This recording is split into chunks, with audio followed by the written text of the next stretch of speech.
E aí, galera, beleza? Como é que vocês estão, meus amigos? Ó, tô desacostumado.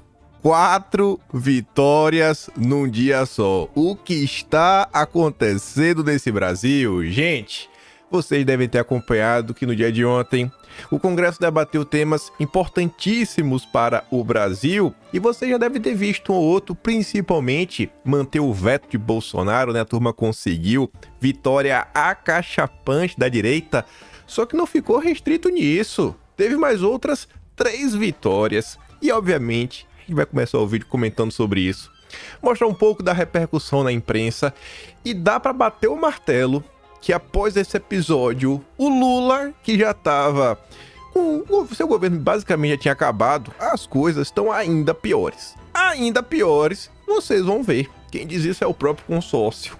Aí depois, a gente vai falar ainda mais de probleminhas que o Dilma vem enfrentando, só que com a turma da esquerda. Mostrar umas coisinhas rápidas que eu vi ontem, pra gente dar aquela risada juntos e aí entrarmos em temas sérios. Eu acho que vai dar pra comentar o terceiro tema, tem muita coisa pra falar no dia de ontem, né? Mas enfim, quero falar daqueles assuntos que nos mostram porque o Brasil não sai do lugar. O Haddad anda aí, né, tramando algumas coisas bem complicadas com o apoio do Lula, com o apoio da Marina Silva.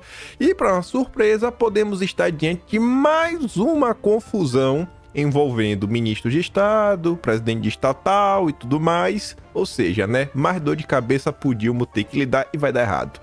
E no final, tem mais algumas coisinhas que envolvem ONGs, só que mais voltada à questão de liberdade de expressão. Mas vamos lá, para ver se dá tempo de comentar sobre tudo e vejam só.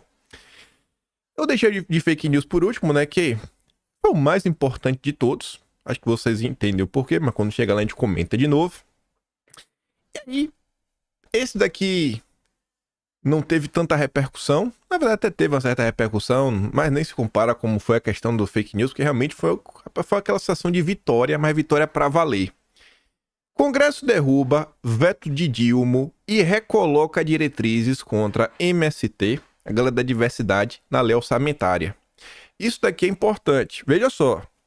Em dezembro do ano passado, os congressistas mandaram um recado ao Palácio do Planalto ao aprovar dispositivos que, entre outras coisas, impediam o executivo de incentivar e financiar atos como invasão de terras, cirurgias em criança para mudar, né, o que ela nasceu, e realização de Meu Corpo Minhas Regras não previstos em lei.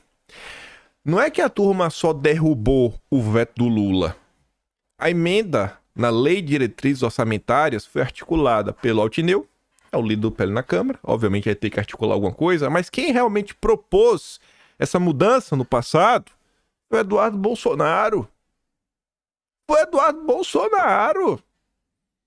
Nossos deputados de direita conseguiram emplacar uma emenda no orçamento ano passado para limitar os gastos, colocando a pauta de costumes em campo.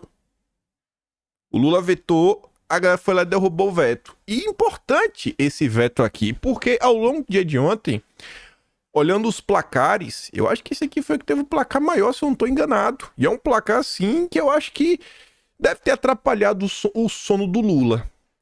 Naquele momento, o líder do governo no Congresso, o Randolfo Rodrigues, afirmou que Lula vetaria. Foi derrubar um veto com 339 votos. E aí, veja só, você tem 4 números importantes. Na verdade, um não é um número importante. Um é a maioria simples. Por exemplo, você tem projetos que você precisa só de maioria simples. Se tem 401 pessoas, se tiver 201 votos, você aprova. Aí tem projetos que requerem maioria absoluta. Estou falando de Câmara, 257. No mínimo, 257. Pode ter 256 e votou não, sei lá, 50. Não importa. Se não tiver 257, não passa. Aí você tem a PEC, são 308. Tem que ter 308. 3/5 da casa. E aí, você tem um número que é o 342. 342 é a quantidade de votos que precisa para mandar o Dilma capinar. Entrar de férias e quem sabe aí, né, ver o Brasil ser governado, né, pelas mãos de outra pessoa. Não acho que isso vai acontecer, não acho que vai tirar do papel, não acho que vai ter um impeachment contra o governo Lula, eu realmente não acho. Só aquele número simbólico, aquele número que tira o sono, o cara fala, rapaz, tomei um atropelo, não tenho o que discutir isso daqui, não tenho o que discutir. Gente, as votações todas, sem exceção, foram números gritantes, não foi uma vitóriazinha assim, 230, 200, não, 300 pra cima todas, sem exceção. Em outra vitória, Câmara aprova projeto que derruba parte do decreto de Lula sobre acesso a ferramentas. Ali, o Lula quis restringir ainda mais, a turma foi lá e conseguiu vencer. Felipe Barros até gravou um vídeo comentando, urgente, surpresa da noite, mais uma derrota do governo. Aprovamos agora o PDL 206/2024, dando segurança jurídica aos clubes de ferramenta. Turma que gosta de colecionar. Parabéns, Marcos Polon. Felipe Barros estava bem atuante aí ao longo dos últimos dias, organizando aí. Parabéns aí como líder da oposição. A oposição realmente tá valendo agora ser chamado de oposição. E aí, veja só. Esse daqui também é muito simbólico. Porque o de fake news, a gente sabia que a imprensa ia chorar. A gente sabia que a esquerda ia chorar. Eu nem vou trazer aqui o chororô da esquerda, trouxe só a turma da Globo. Porque eles querem criminalizar a direita a todo custo, né? É o suprassumo, é o sonho de consumo deles. Só que ontem, a turma também derrubou o veto do Lula à saidinha. E esse aqui é sensacional, porque também tiveram algumas análises. E eu fiquei meio surpreso com um ponto. Não sei se vale a pena os deputados baterem nessa tecla aí em discursos ao longo das próximas horas, né? Dos próximos dias, enquanto o assunto aí tá no hype. Mas veja só, para você ver como o Brasil é engraçado. O PT acusava o Aécio, né, de ser o ovo da serpente que gerou Bolsonaro, a semente do golpismo. Atacavam o PSDB, o que já ficou meio no passado, né? Agora que o Alckmin é vice. E aí você vê que o projeto do Lula, que foi derrotado, não é que o Lula perdeu sozinho, o Lula perdeu junto do Aécio. Aécio e Lula unidos a favor da saidinha. A coisa pega tão mal que os políticos do PT e de esquerda que querem ser candidatos neste ano, como Tabata Amaral e Maria do Rosário, votaram contra. Quem cerrou as fileiras ao lado do Lula foi Aécio Neves. E, eu não consigo. O Brasil realmente não cansa de me surpreender. Você vê, a Mônica Bergamo fez questão de destacar, ó. Acabam com o direito de presos que têm bom comportamento visitar suas famílias em feriados. Quase todos religiosos. Mas e daí, Mônica? E daí? Se controla.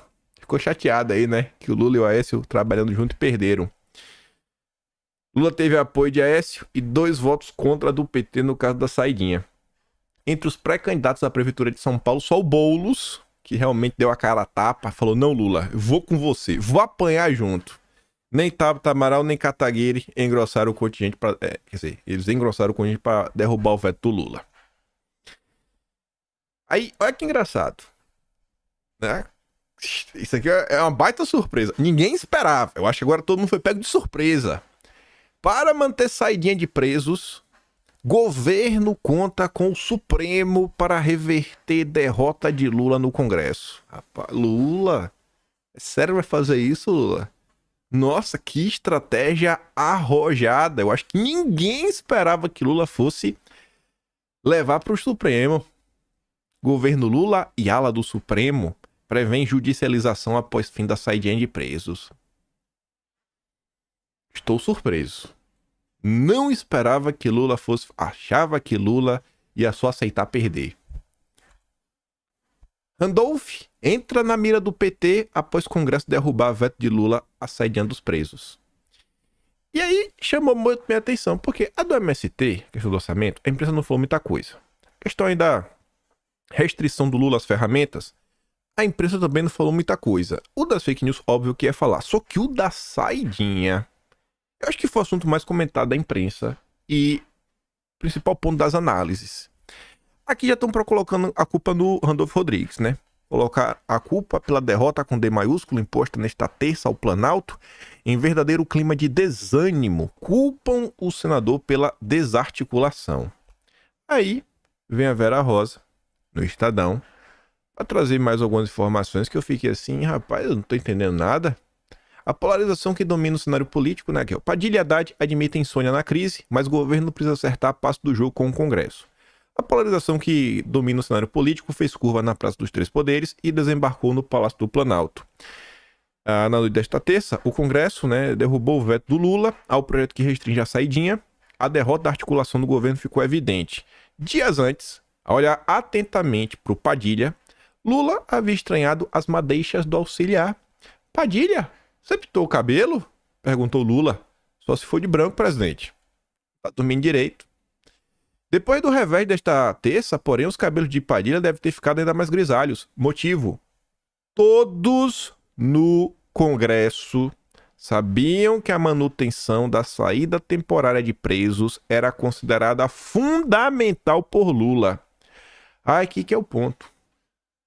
Eu, se fosse deputado, ia pegar o microfone e falar que em todos esses anos em Brasília, eu nunca vi um esforço tão grande por parte da Presidente da República em torno de um projeto de lei. Que projeto é esse? O da saidinha. Lula, explique para o Brasil por que, nesses 17 meses de mandato, você nunca se empenhou tanto num projeto como esse. Por que esse é o projeto mais importante do seu mandato? E deixa o Lula se explicar. Ele pode falar que não é o mais importante do mandato, mas eu colocaria a dúvida no ar. Eu colocaria, né? Quem diz é a imprensa. Ainda leva a matéria. Se fosse deputado, eu ia levar uma matéria impressa, né? Falar segurando. Segundo o Estadão,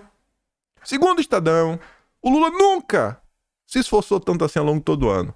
Eu acho que daria aí uma boa crítica. Acho que o PT ia ficar meio chateado.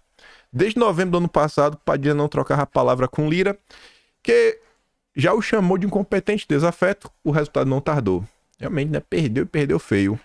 Padilha não consegue esconder as olheiras, que ganhou por passar noites em reuniões e jantares com deputados e senadores, muitas vezes até de madrugada. Haddad, por sua vez, também admite que tem perdido o sono desde o episódio do Rio Grande do Sul. Eu durmo menos.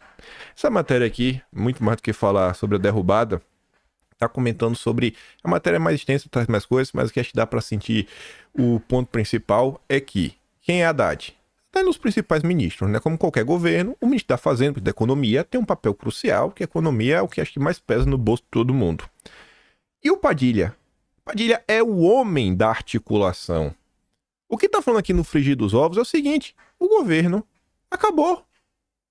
O governo, com a Rede Globo, com o Poder Supremo, podendo fazer tudo o que Bolsonaro não podia, não consegue sair do lugar, não tem plano, não tem projeto, e os projetos que coloca em campo, perde todos. Vamos ver o Lhanvac. Vai falar mais ou menos nessa linha. Congresso é forte, governo é fraco.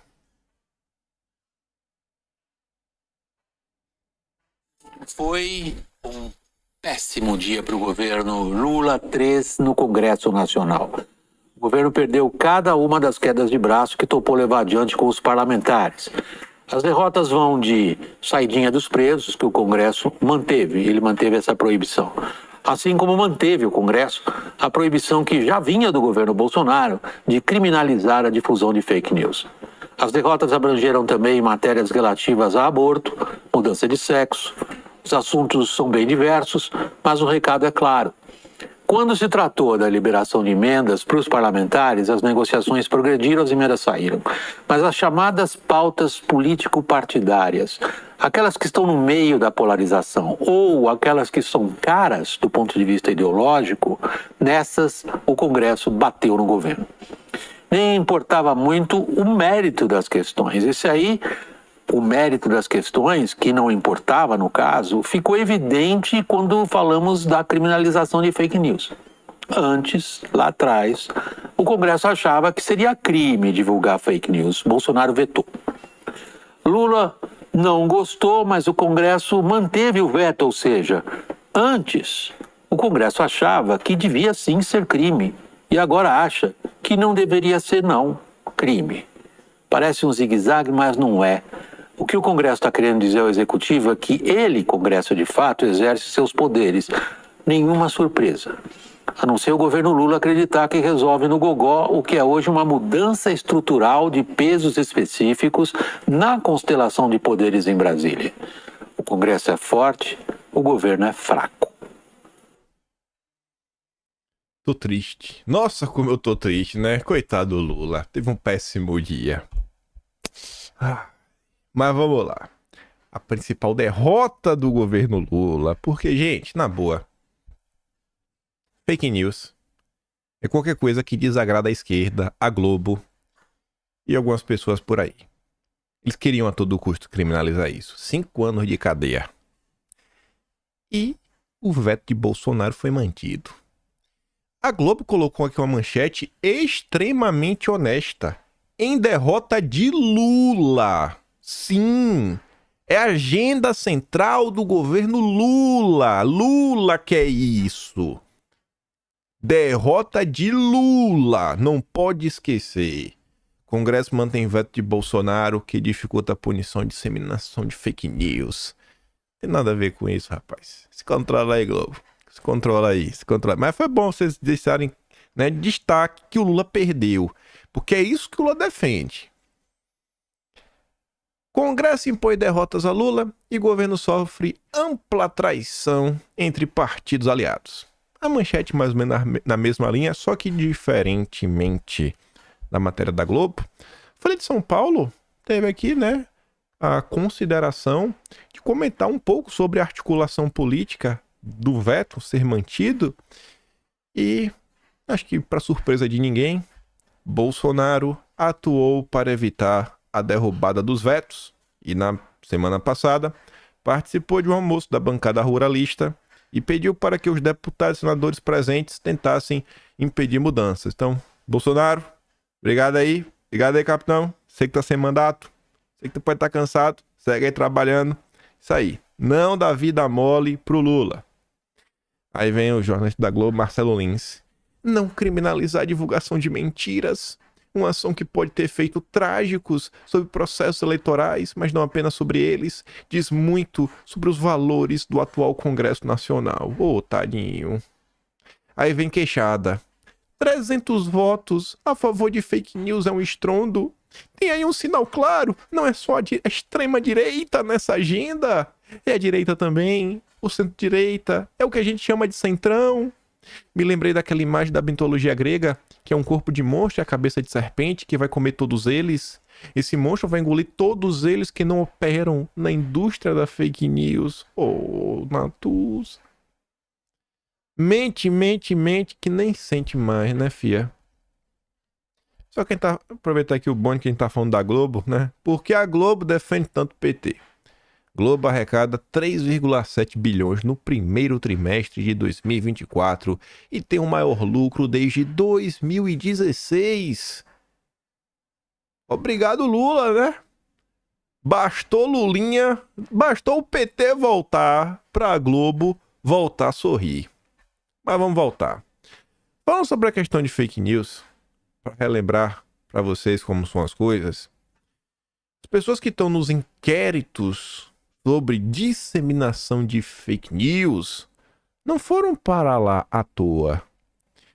E não precisa de muito para você dificultar a vida de alguém. Ontem, pesquisando umas coisinhas para comentar para vocês, que tava no vídeo ontem, né, falando uma retrospectiva, falamos do passado.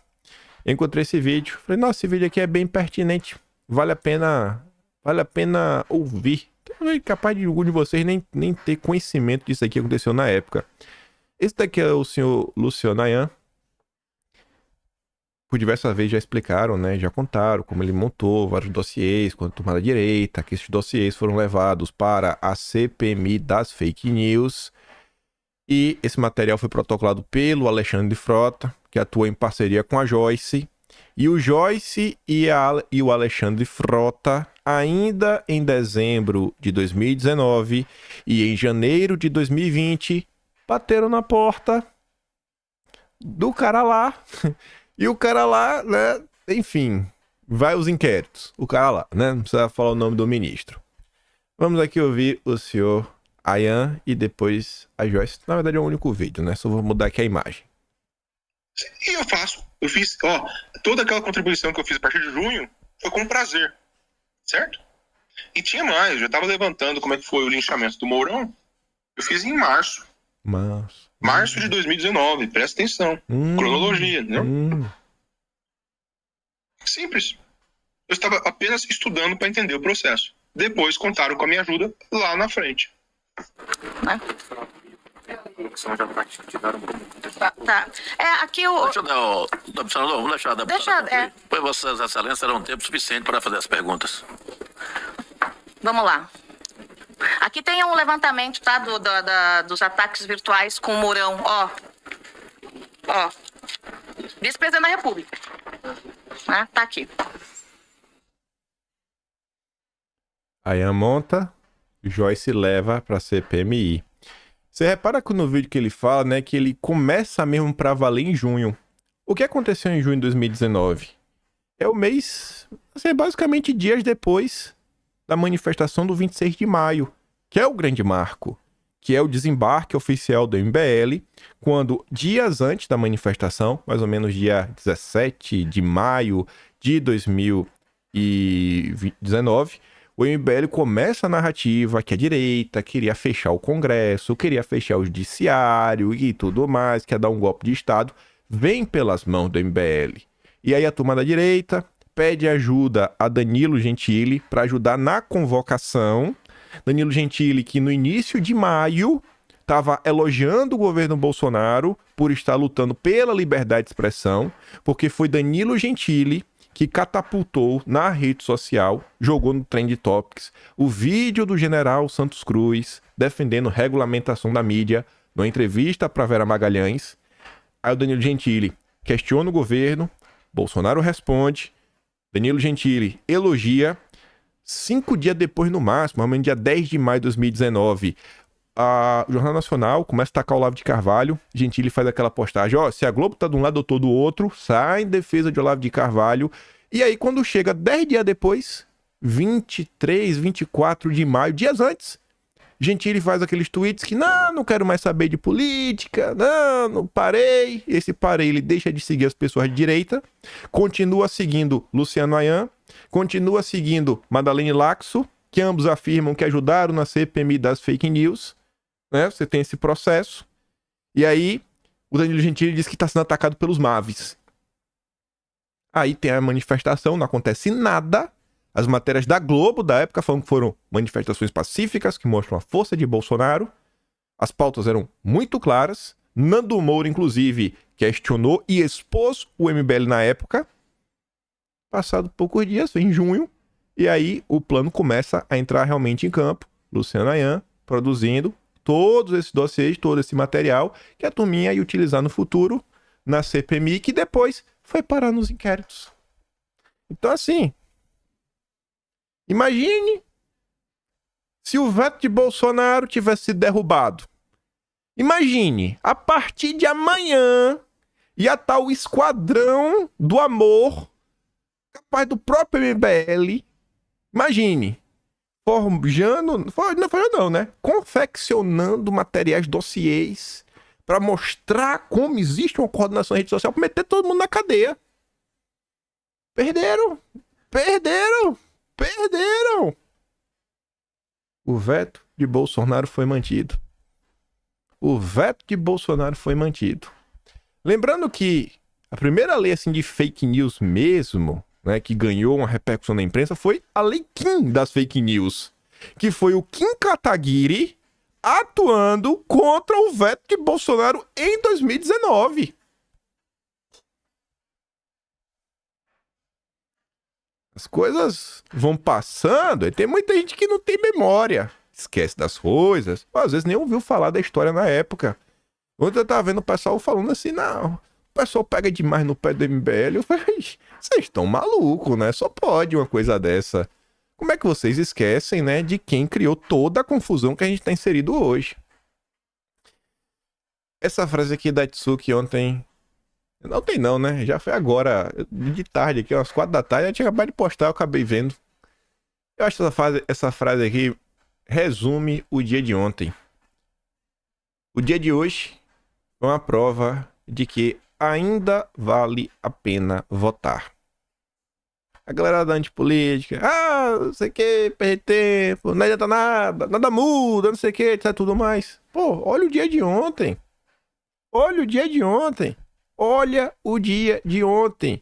Isso porque a gente tem uma bancada ainda pequena. Isso porque a gente ainda não tem uma bancada de senadores grande. Isso porque não temos o domínio da maior parte dos estados, né? Com governadores. Governadores, assim, que entram nesse bate-bola, né? Um pouco mais ativo. Não, tá meio assim, né? Tá ali cuidando do estado, tá querendo se envolver em problemas com a administração federal. Dá pra entender também, né? Garantia aí, porque é mais um problema, o cara tem tanto problema pra resolver no estado. Mas enfim, gente. Nos trancos e barrancos, a gente começou 2023. Já no dia 8 de janeiro com aquela confusão. Que parecia que não tinha fim. Estamos agora adentrando junho de 2024 num clima totalmente diferente. Totalmente diferente. A crise no governo é generalizada. Eu fico me perguntando, cara, onde é que não tem crise no governo Lula? A perda de apoio, o desembarque também é generalizado. Pessoas da própria esquerda estão reclamando do que está acontecendo. Por outro lado, você olha para Bolsonaro, segue firme e forte. Segue, inclusive, ganhando, né, mais apoio. É o que vem demonstrando aí, mostrou a última Paraná Pesquisas. Veja, o único que derrota o Lula até o momento. E só para não ficar assim, nós só ganhamos. Não, perdemos. Ontem perdemos. Em votação simbólica. Rapaz. Vou ter que dar pausa. Esqueci de pegar um recorte do Zé Guimarães, né? O líder do governo Lula na Câmara. Mas enfim, aprovaram aí o governo Lula. 20%, que não é 20%, mas como eu não tenho o cálculo para mostrar para vocês bonitinho, eu trago depois. Mas falei dela acho que 2 dias seguidos já, falo hoje de novo. Aquela Maria Carolina Gontijo, tá na rede social, tava na Globo News esses dias, advogada tributarista. Ela tá explicando que isso daqui é o valor do governo federal. Aí tem também o imposto que vai cair, que é o imposto estadual. E quando você soma os dois, rapaz, pode majorar aí mais ou menos 50%. Arredonde para 50% que você não vai errar. Sem brincadeira. Mas deixa eu dar uma pausa aqui e pegar esse vídeo do José Guimarães. Pois bem, lembrei que eu não tinha colocado. A aprovação do imposto foi feita de forma simbólica. Onde vota mais ou menos em bloco. Você não sabe quem votou a favor e votou contra. Escuta isso aqui. Presidente, por que não vota simbólico? Acordo, presidente. O novo não tem voto para pedir nominal, presidente. Só o novo não tem voto para pedir nominal. Tá, Zé Guimarães, o que o senhor está dizendo? Não, presidente, nós concordamos. Eu quero saber o seguinte. Tem acordo, presidente, por que não vota simbólico? Tem acordo, presidente, por que não vota simbólico? E aí o Lira fala, José Guimarães, o que você tá falando aí, cara, não se fala no microfone, né? É meio vergonhoso. A gente entendeu aqui, a gente tá, rapaz, tá se esforçando aqui pra punir o povo. Disfarça, cara. Líder do Lula na Câmara, José Guimarães, deputado do PT. Vídeo bacana, né? Pra você questionar os seus amiguinhos que fazem compras online, o que eles acham. E aí, só para deixar claro, antes mesmo da votação, de tarde, tava ele, ó. Informo que meu governo sempre foi contra qualquer taxação, majoração ou criação de novos impostos. Portanto, somos contrários a qualquer projeto que onere ainda mais o cidadão brasileiro. Jair Bolsonaro. O PL, obviamente, tava contra. Mas o Lula não queria, né, para o desgaste ficar menor para seus aliados. Foi votação simbólica. Esse foi um pequeno resumo do Dilma ontem na Câmara. Mas teve outros problemas, né? Não é que teve outros. Vem tendo outros problemas. Vejam só. Não é de agora que a turma aí que tá reclamando da educação vem pressionando o governo Lula. E essa postagem aqui, para mim, me chama a atenção, porque você vê lá o antes, ó, Sindicato Nacional. A possibilidade da entidade cartorial Proifes assinar o acordo com o governo provocou reação de docentes concentrados em frente ao MGI durante reunião em que a Andes-SN e a Sinacef anunciaram a rejeição da proposta do governo apresentada em 15 de maio. Qual governo? Governo Lula. E aí, o PT escalou Alberto Cantalice, presidente da Fundação Perseu Abramo, que é a fundação dos intelectuais do PT, para falar o seguinte: onde estavam esses guerreiros no governo Bolsonaro? Pronto. São infiltrados agora? São infiltrados, Cantalice. Vai atacar mesmo, cara? Vai atacar os seus irmãos de batalha? Se pauta da educação, tá assinando algumas notas nos últimos dias como, ó, 63% dos professores reclamam de falta de disciplina e interesse dos alunos. Cresce o número de jovens que não estudam, não trabalham e nem procuram emprego, diz o governo. E aí, diante desse cenário, esse Kleber Lourenço, esquerda Lula livre. Ele trabalhava até esses dias no Cafezinho, que é um blog petista. E já trabalhou em outros blogs petistas também. É preciso entender porque temos mais de 50 milhões de jovens que não trabalham nem estudam. Suspeitas não faltam. Baixos salários, jornadas exaustivas, informalidade e pouca oferta no mercado para pessoas sem experiência. Faltam políticas públicas para os jovens. Na verdade, o governo Lula falta tudo, em todas as áreas. E aqui eu acho que é um ponto que pode servir talvez como um farol, né? Um direcionamento de coisas que a direita deveria tentar incorporar em seu dia a dia, né? Em seu trabalho político, seu trabalho de militância. Eu não tenho soluções, mas eu acho que se a turma da direita conseguir apresentar propostas concretas que realmente façam sentido, que estejam baseadas na realidade do Brasil, para aumento salarial, redução da jornada, não, enfim, o cara não tem a jornada exaustiva, que às vezes a jornada exaustiva não está relacionada só ao tempo que ele passa no trabalho. Tem gente que às vezes passa 1h30 no ônibus para ir, 1h30 no ônibus para voltar todo santo dia. Isso cansa. O cara às vezes gastar menos tempo no transporte público ajuda. Às vezes você pode resolver de forma indireta. Informalidade, pouca oferta no mercado para pessoas sem experiência. E aí, como é que faz? São propostas aí que a direita tem que realmente incluir no seu dia a dia, porque eu acho que tem muita gente que está carente de esperança no Brasil. Aí voltando aqui pro Cantalice. Ele tá fazendo ali um tweet, ele pega a matéria do Poder 360, fiquei até surpreso, não pegou de nenhum blog petista, para falar que o Haddad vai se reunir com o Papa para tentar taxar os super ricos. Beleza, tudo bem, se não chama minha atenção. O que chama atenção é o primeiro parágrafo. Mais uma confirmação daquele quadro que a gente vem apontando aí já há meses, que só se intensifica. Enquanto alguns guerreiros guerreiam contra o governo no flanco esquerdo. O que é que ele está reclamando? Pessoas que deveriam estar do nosso lado, apoiando Lula, pessoas de esquerda, estão desmascarando o governo. Pessoas de esquerda estão desmascarando o governo. Descansados, pois durante os desgovernos Temer, Bolsonaro e Bernardo, ele está falando, no governo Temer e Bolsonaro, vocês não fizeram oposição. Qual foi, Cantalice? Vai perseguir a turma da esquerda? Vai botar a Polícia Federal contra eles?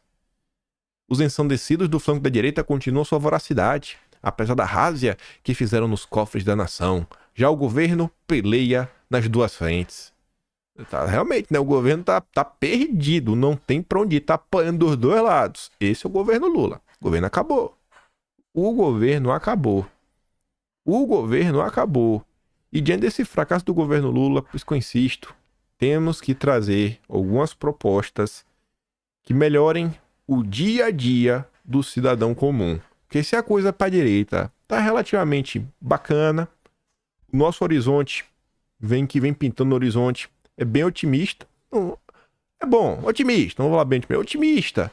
Se a gente tiver realmente propostas do dia a dia, que dialogue com aquele cara que não tá muito preocupado com a política, aí eu acho que a direita voa.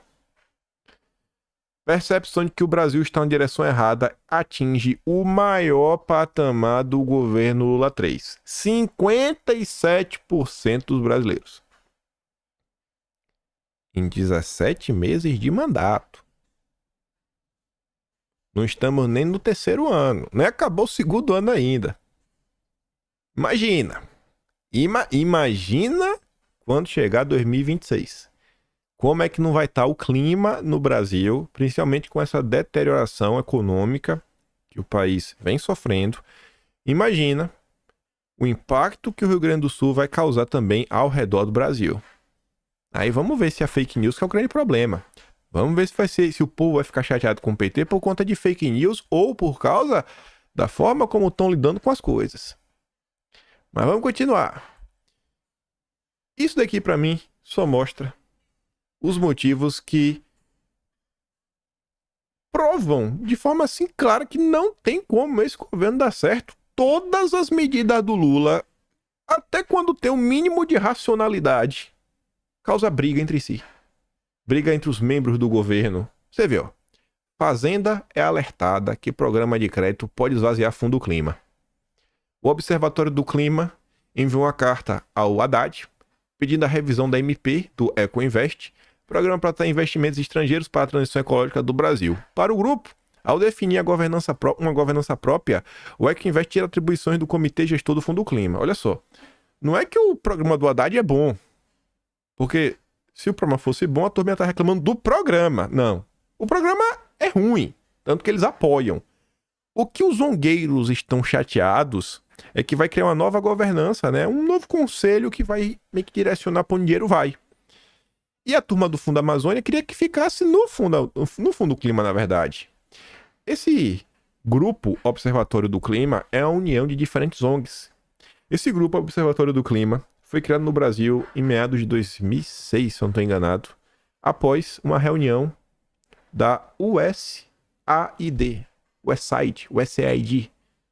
É um órgão do governo americano que atua internacionalmente para promover a democracia. E aí eles não querem perder o controle do dinheiro. A carta diz que a MP não foi apresentada à gestão do fundo e traz insegurança jurídica. Ainda solicita ao governo que apresente o Ecoinvest ao comitê e publique uma nova MP em conformidade com a governança do Fundo Clima. Não é que o projeto do Haddad é bom, mas mesmo o projeto do Haddad, que é ruim, tá gerando embates dentro do governo, a turma do Fundo Clima brigando com a turma do Haddad. Tem como dar certo um governo desse? Eu não sei se foi, eu não acho que foi por causa daquela notícia. Eu não consegui entender ainda o que é que tá acontecendo na esquerda. Eu acho que tem a ver com aquela notícia de uma nova previdência que o pessoal tá associando a questão da desindexação do salário mínimo, proposta lá pela Simone Tebet, que tem o apoio do Haddad. E acho que a turma da esquerda ficou puta da vida. E eles resgataram esse vídeo aqui do Haddad, uma participação na Jovem Pan, na época que o Vila era de direita. A gente já viu esse vídeo no passado, mas só para relembrar e viver. Eu vou te encaminhar um estudo internacional feito pela Open Society. Sim. Talvez você conheça. Open Society? Já foi citado aqui, inclusive tem matéria na imprensa sobre isso. Mas a Open Society é uma ONG a mais prestigiada no combate a drogas do mundo. Ela é bancada por um mega investidor, George Soros, que financia estudos específicos. Ela com braços abertos, atestados por uma ONG acima de qualquer suspeita, financiada por um mega investidor internacional preocupado com a questão da redução de... Acima de qualquer suspeita. Isso aí, Haddad. Isso aí. Tá muito louco. Guiana está chupando de canudinho riqueza do Brasil, disse Silveira sobre petróleo na margem equatorial. Eu li isso daqui e falei, meu Deus, eu tô concordando com o ministro do Lula. Deve estar acontecendo uma coisa estranha. Mas o pior é que eu realmente concordo com ele. E aí você vê. Quando acontece alguma coisa que faz sentido, gera briga dentro do próprio governo. Porque ele tá falando isso daqui, não é por nada. Ele tá fazendo um ataque direto a Marina Silva. Briga dentro do governo. Em sua fala, Silveira criticou a atuação dogmática de setores que atrapalham o desenvolvimento nacional, mas evitou estender sua crítica a Marina Silva. Nunca viu uma opinião dela contrária ao mérito da exploração da margem equatorial. Mas com relação ao IBAMA, sei que parte do órgão está paralisada, em greve, tem suas limitações, mas não posso deixar de demonstrar minha ansiedade e angústia de fazer o Brasil rodar. tá cobrando a Marina, né? No final do dia. O clima não tá bom.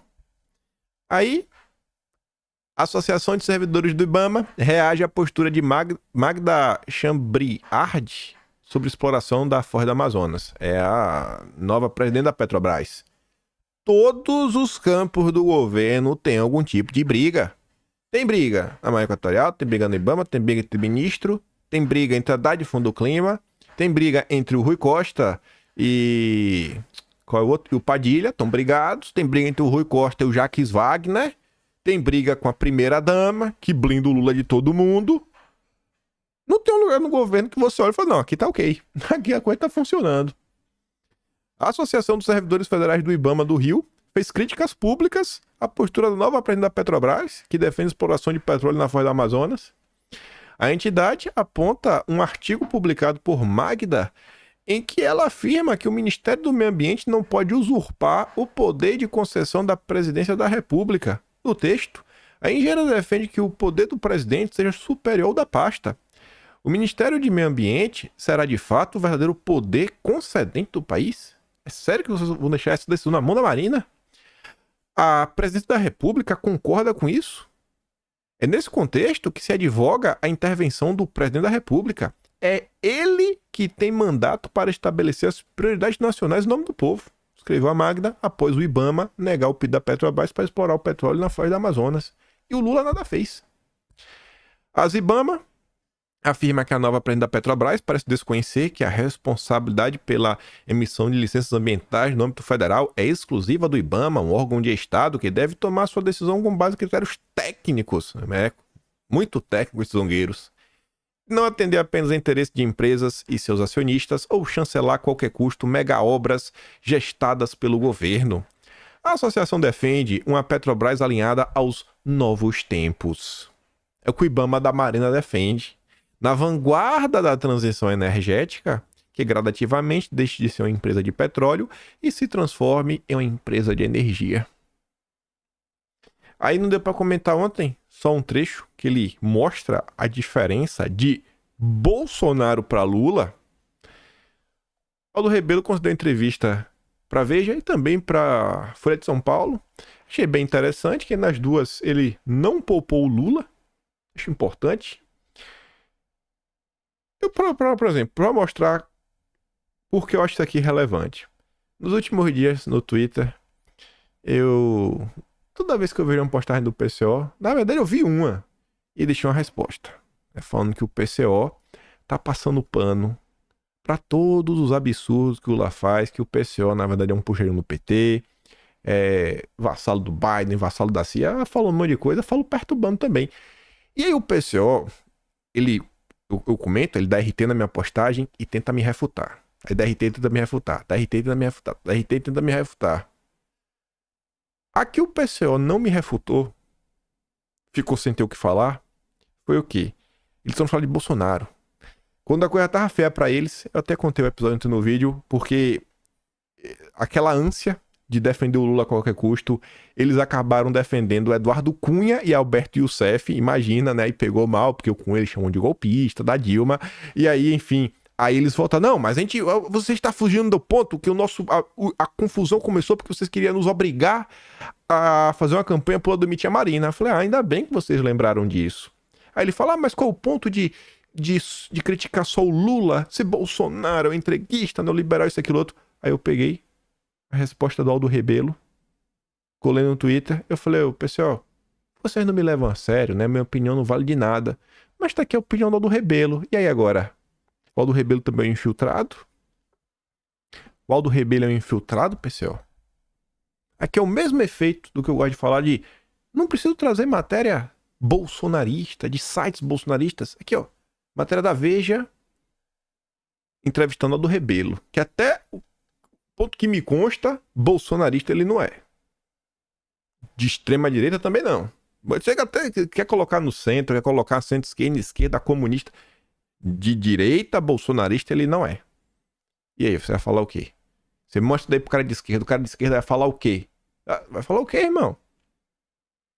Tá falando, não, é um cara que, né, dividir as fileiras com vocês. O Brasil não pode aceitar que a Amazônia seja congelada. Na obra, Aldo Rebelo lembra a história da cobiça de outros países sobre a floresta durante o período de colonização. Aí é engraçado que ali é a opinião do jornalista, né? Segundo a Vitória Bechara, no livro, Aldo Rebelo defende pontos de vista polêmicos. Qual é a polêmica? Como a regularização de mineração em áreas protegidas. Pronto. Olha como ele é polêmico. Ele quer que o Brasil explore as suas riquezas. E, aí é que é a mais polêmica de todas, a existência de um suposto conluio de ONGs para impedir a exploração econômica da floresta pelo Brasil. Realmente, né? É muita loucura. Como equilibrar o desenvolvimento econômico e a preservação do meio ambiente na região? Primeiro, você tem que regularizar as atividades econômicas e produtivas. Não pode simplesmente proibir a mineração. Quando você não tem atividade regulamentada, existe contrabando, uso de substâncias nocivas ao meio ambiente, não há remuneração aos trabalhadores da área, o município não recolhe impostos, é uma tragédia. Tem que regulamentar a atividade agrícola e a atividade mineral. Os jovens estudam nas universidades e depois não têm o que fazer. Eles têm que pegar o diploma e ir embora porque não tem emprego. Então você tem que desenvolver a região em todos os sentidos. A Amazônia, hoje em dia, como atividade econômica, está praticamente proibida. Aí pergunta, direto, Aldo Rebelo, o que o senhor acha da política ambiental do governo Lula? Lembrando que ele já foi ministro do Lula e ministro da Dilma. O que um ex-ministro do Lula está achando da política ambiental do governo Lula? Quais os principais erros e acertos? Aí ele responde, o resultado é um fracasso. Fracasso. O resultado é uma situação de penúria das populações indígenas e o maior índice de fome no Amazonas e no Pará. Como você pode ter uma situação de fome na região mais rica do país? Alguns municípios com os piores IDHs do Brasil estão na Amazônia. Você não consegue proteger as pessoas. E quando as pessoas não têm um meio de vida, vale contrabando, pirataria, desmatamento ilegal, é preciso que o governo tome medidas para desenvolver a região e não entregue a administração nas mãos das ONGs financiadas pelo exterior que governam a Amazônia na prática. Aí tá ali. Esses índices sociais nos estados da Amazônia realmente são preocupantes, mas houve uma redução nos índices de desmatamento. Isso não significa uma atuação maior do governo na preservação ambiental? Não, claro que sim. Desmatamento não é culpa do agricultor, é do desmatamento ilegal clandestino, inclusive dentro de propriedades legais. A falha do governo, a falha de Lula, está na promoção do desenvolvimento. Praticamente não existe nenhuma ação e o governo deixou que as políticas públicas da Amazônia ficassem sob o controle de ONGs, que são completamente contra qualquer tipo de desenvolvimento, contra a agricultura, pecuária e mineração. O que as pessoas vão fazer? Aí está a pergunta de Bolsonaro, a gente comentou ontem, mas só para relembrar. Ele diz que no Brasil, ganha a eleição no seguinte que você vai governar. Independente de qual seja o governo, o presidente consegue ter pouca governabilidade na região porque não tem infraestrutura e as corporações impedem que haja. Você não pode fazer hidrovia, estrada hidrelétrica, você não pode fazer nada na Amazônia. Seja o Lula, porque ele concorda com isso, o Lula concorda com as ONGs, concorda com essa agenda, ou Bolsonaro que não fez porque não pôde. Tentou, mas não deixaram. COP30 será realizada em Belém em 2025, pela primeira vez na Amazônia. Na sua avaliação, isso é positivo? É positivo que a metrópole da Amazônia seja escolhida? Agora, tem que discutir qual é a agenda dessa COP. O Brasil tem que aproveitar que o evento vai ser em Belém e dizer que a Amazônia tem que ser protegida e também tem direito ao desenvolvimento. O Brasil não pode aceitar que a Amazônia seja congelada sem direito ao desenvolvimento. Pode ser positivo se o Brasil tiver uma agenda e não aceitar a agenda do mundo para ela. Mas o Lula não tem agenda, né? O Lula só aceita o que vem de lá de fora. Aí ele concedeu entrevista, saiu ontem, na Folha de São Paulo. Política para a Amazônia do Ministério do Meio Ambiente fracassou. Já meteram na manchete também. Essa política, proposta pelas ONGs e pelo Ministério da Marina, fracassou. Ela não pode persistir porque está cobrando um preço social muito elevado de 30 milhões de brasileiros que vivem lá. Em relação especificamente à Marina, ele afirma que ele se opõe muito. Uai, fez um zoado aqui. Espero que não tenha nada demais. O microfone está funcionando.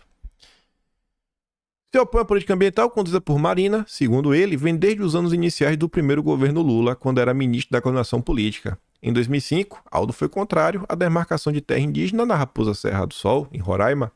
Aí que eu achei engraçado, ó, veja só. Ele já era contra desde o primeiro governo Lula. E o Lula insiste em colocar a Marina. Como é que você vai falar então que o Lula não apoia essa agenda de cabo a rabo? E ele fala aqui, ó, em reuniões, eu e Disseu falamos ao presidente que era um erro demarcar daquele jeito. Nesse caso, nós perdemos, mas manifestamos nossa opinião crítica. O Lula, entre o Disseu e as ONGs, o Lula ficou com as ONGs. Revelador isso aqui, viu? Mais tarde, de volta à base do governo na Câmara, Aldo foi responsável pela relatoria do novo Código Florestal, novamente atrito com a Marina. Naquela época havia espaço para disputa. Hoje, acho que o governo tem uma posição fechada em relação à orientação da Marina, o que é uma tragédia. Você não precisa de teorias para demonstrar o fracasso dessa política. Ainda tinha algumas vozes antigamente que eram meio contra. Agora não. Lula 100% alinhado. Isso aqui também é curioso. A primeira entrevista de todas, onde Marina Silva fala que a Petrobras deveria deixar uma empresa de petróleo e ser de energia verde, sustentável, transição energética, foi para a Suma Uma. E aí ele fala que esse grupo, que foi o que entrevistou a Marina, em meio a críticas às ONGs, ele conta que a plataforma de jornalismo Suma Uma enviou uma repórter do Rio de Janeiro para Altamira, onde ele estava, para ver o que eu fazia e quem estava me financiando. Em nota, Suma Uma afirmou que político de projeção nacional há décadas, Aldo Rebelo deveria saber que está sujeito ao escrutínio da imprensa e que fiscalizar o poder e os interesses políticos é dever do bom jornalismo. Ah, bom, nem mandato o cara tem, né? É turma da Marina, inquisidores. Em relação ao Ibama, aí faz, ó, em geral, ele respondeu as perguntas de maneira serena, só mudou levemente o tom ao falar do Ibama. Pelo amor de Deus, o que é o Ibama? É uma instituição controlada de fora do país. Esse Sistema Nacional de Unidade de Conservação foi uma construção da USAID, Agência dos Estados Unidos para o Desenvolvimento Internacional. Confia.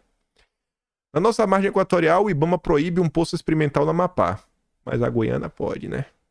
O Ibama tem um papel muito negativo em relação ao projeto de desenvolvimento do país. Aí, já que pegando aqui o gancho nessas agências internacionais, antes de falar sobre meio ambiente, eu já volto pro meio ambiente. Gostei muito desse tweet aqui dele, viu? Jair Messias Bolsonaro. Gostei. E desse início aqui já me conquistou. O extremista petista e porta-voz de determinados setores, porta-voz da ONU, o flautista de Genebra. Só faltou falar que toca a flauta sem a boca. Mas tem que manter, né? A liturgia do cargo. Deve ter prazer em redigir coisas assim. É o Jamil Chad. Ele. O cara que só faz atacar o Brasil, né? ONU cobra Brasil por meu corpo, minhas regras. Enfim. Já há muito tempo, algumas organizações deixaram de ser uma tentativa de harmonização do convívio dos países para se tornar um centro organizado e irradiador do chamado progressismo internacional. Exatamente a porcaria da ONU, esse lixo. O estímulo consciente ao meu corpo, minhas regras tem por objetivo a desintegração das famílias, as células mais básicas de uma estrutura social verdadeiramente forte, a retirada sobre a responsabilidade na hora do rally-rola, para a criação de uma sociedade sem deveres e cultivadora única e exclusivamente do prazer, a redução da população do planeta para atender interesses outrora escusos e cada dia mais explícitos. Hoje, conglomerados com força internacional querem somente destruir soberanias e sociedades minimamente sadias, para o domínio de quem se deixa levar por esta e outras pautas. É isso aí. A pauta também está conglomerados com força internacional. É basicamente a turma da BlackRock. A União, um fundo que é dono de diversas empresas e coisas que impõe agendas por tudo que é canto. Para quê? Destruir os países e depois ir lá e comprar na baixa. Esse é o Jair. Esse é Jair Messias Bolsonaro. Ele também comentou isso aqui, ó. Artistas, Jornal Nacional, Fantástico, Mark Ruffles, entre outros. O silêncio é total e a preocupação não é com o meio ambiente, mas impedir o desenvolvimento de países com potencial. Lula abraça essa causa ficando de cócoras para os líderes progressistas dos chamados países imperialistas. Aí Bolsonaro compartilhou a Gazeta Brasil, desmatamento no Cerrado, ultrapassa da Amazônia e aumenta 68% em 2023, revela relatório do MAP Biomas. Aí você pode ficar assim, eita, mas será que é verdade? Gazeta Brasil, blog bolsonarista, tá? Eu sei que você ia falar isso, então tá aqui, ó.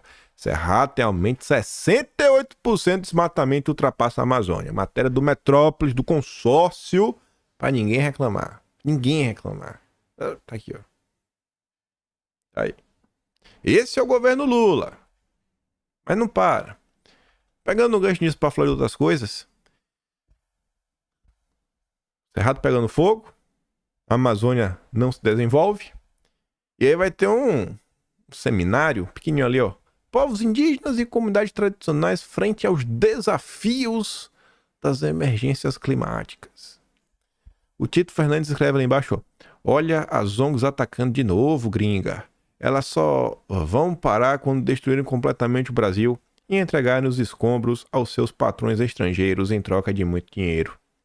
Aí ela diz assim, ó, Seminário de Povos Indígenas vai debater pobreza?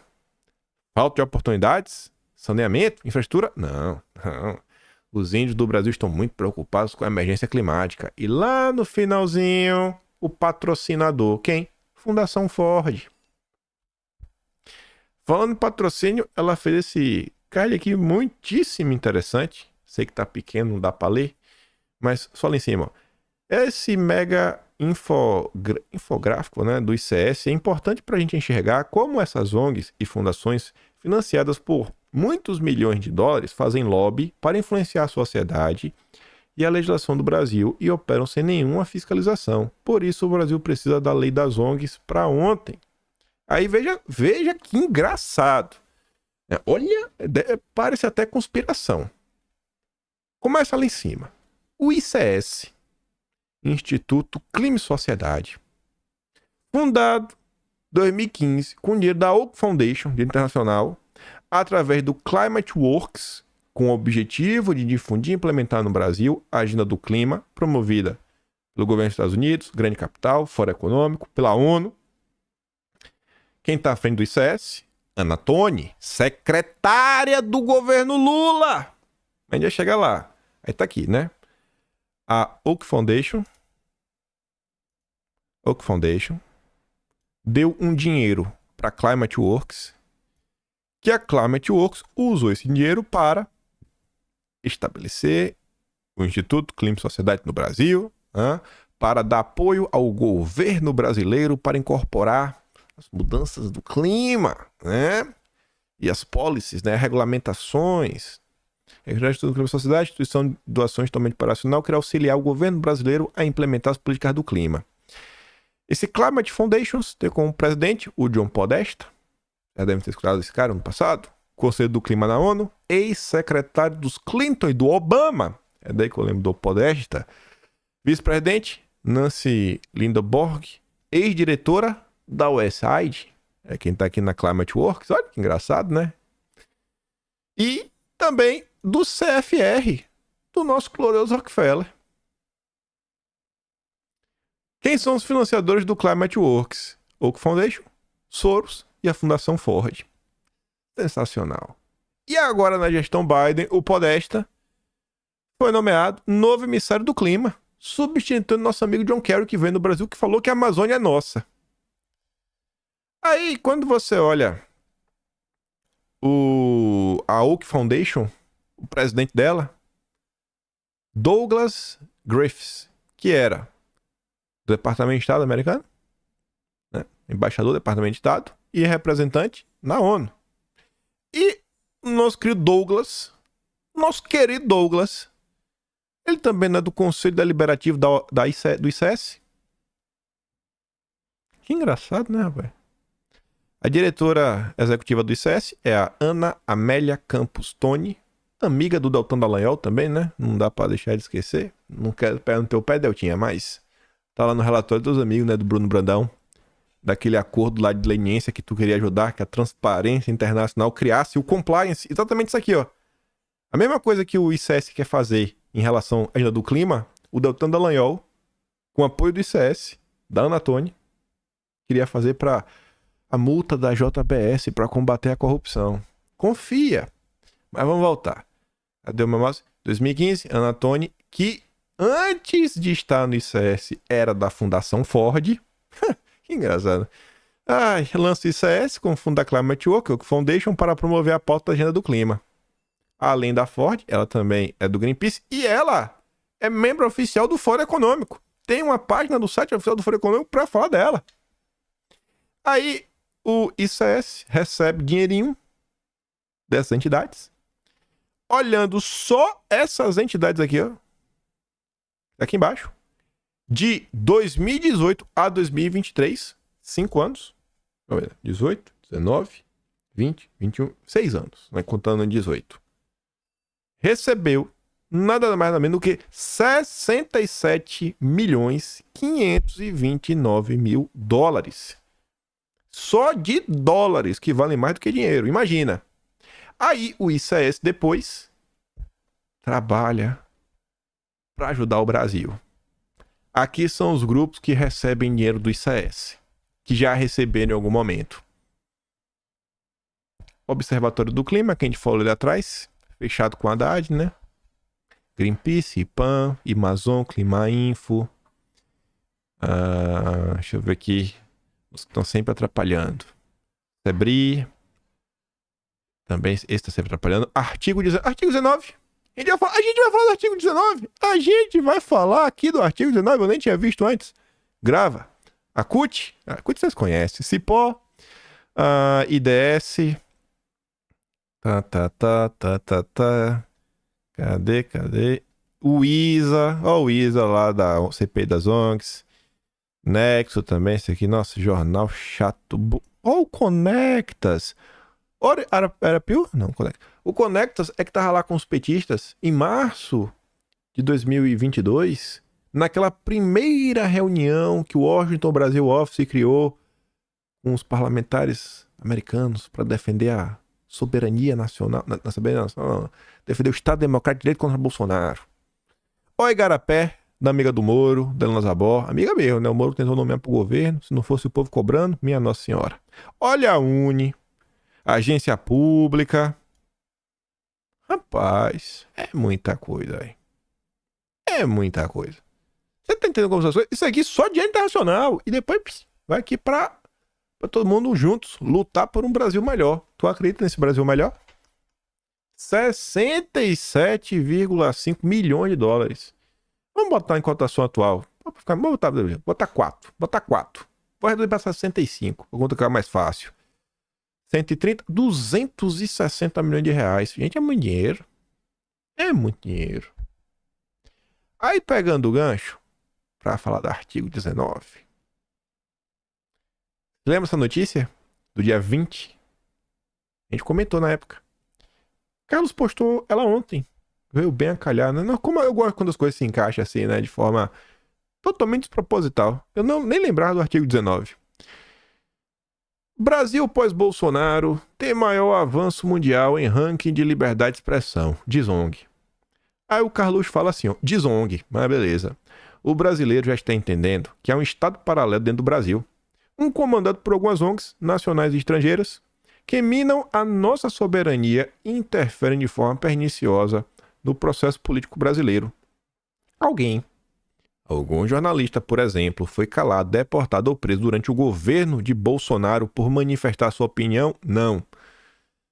Há controvérsias. Eu acho que deveria colocar assim, ó. A pedido do governo Bolsonaro, a resposta é não, né? Porque tem uma galera aí, né, que o PT gosta, alguns ídolos do PT, que gosta de prender os outros, viu? Nossa Senhora, os amigos aí dos petistas é demais.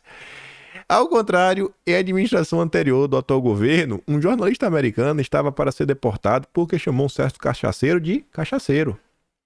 No governo Bolsonaro, inclusive, foram apresentadas e defendidas propostas que garantiam a liberdade de expressão, como foi aquela medida provisória a 1068 de 2021, que visava impedir que as redes sociais cancelassem perfis ou retirassem do ar conteúdos que considerassem ferir seus termos de uso, sem justificativa, excesso para casos de justa causa, como nudez, né? E coisas realmente assim que é um claro sinal que está tudo errado.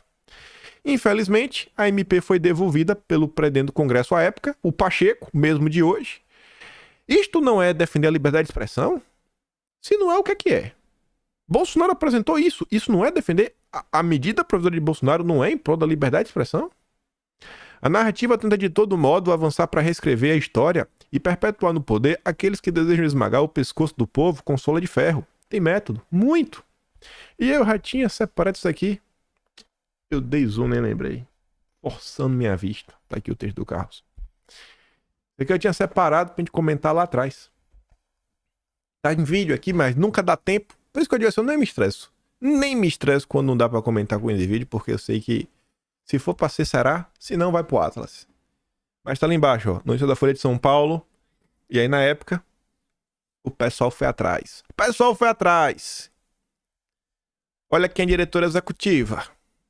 Boulos. Boulos. Desde 2020. A dona Sônia coloca ali, ó. É verdade.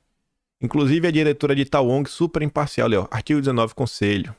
A diretoria executiva. Paulo José Oliver, Moreira Lara e Raíza Ortiz Cetra. E tá ela ali, ó. Ele não. Direitos humanos sim. Ele não.